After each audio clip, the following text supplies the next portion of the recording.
Donald Trump says the U.S. will bill China more than $160 billion for coronavirus damage as he claims country could have stopped the spread sooner. President Donald Trump said he intends to bill China for a substantial amount for damages caused by the coronavirus. During a press conference at the White House on Monday, Trump made the threat to China after being asked whether he was considering seeking money from Beijing for its response to the pandemic. The idea of seeking reparations from China came after a German newspaper published a mocked-up bill of a $160 billion invoice for the impact shutdowns have had on the economy following the spread from Wuhan to Europe.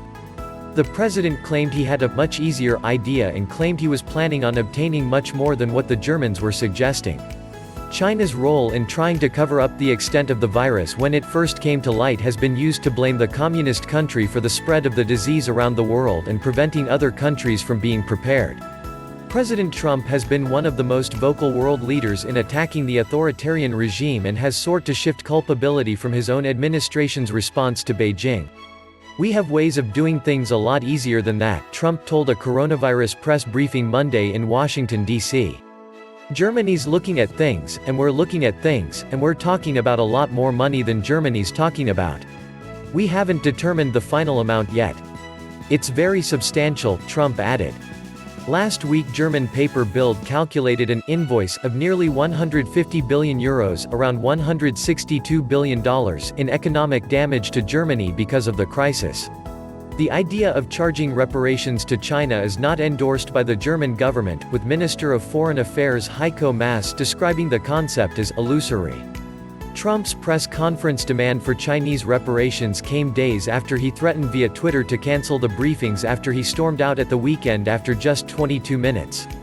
At the weekend briefing, a CNN reporter had been asked to move to the back of the room before Trump entered, and it is believed her refusal was behind the president cutting short the conference.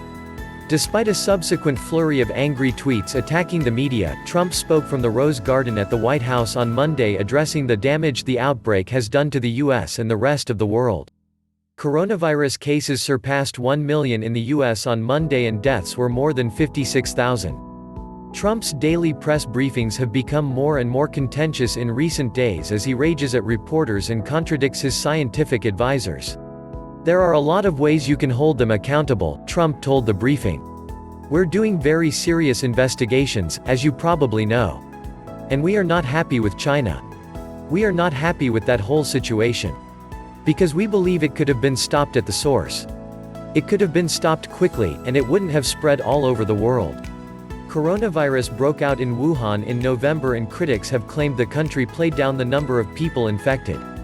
Europe became the new epicenter of the virus, and as cases began to slow, the United States took over with the highest infection rate and deaths anywhere in the world. Unemployment rates in the U.S. are at an historic high and the economy has taken a massive hit. The president said from the White House that they are doing investigations because he believes China could have stopped the coronavirus spread earlier.